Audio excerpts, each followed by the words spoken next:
Hello everyone, in this video I'm going to show you on how you can add Afterpay to your Shopify account.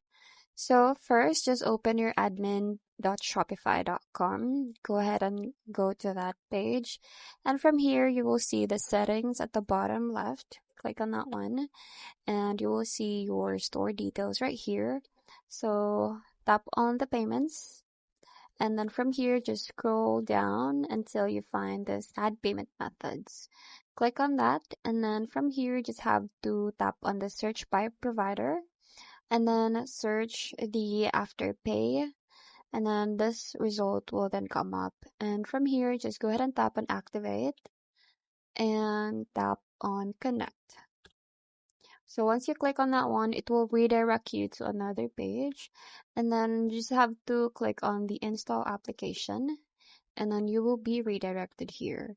So what you're going to do in here, just put your country, enter your email, or you could also activate with your merchant ID and secret key.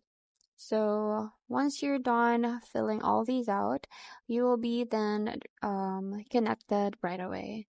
So that's pretty much it. I hope you find this video helpful. Thanks for watching, and I'll see you in my next one. Bye!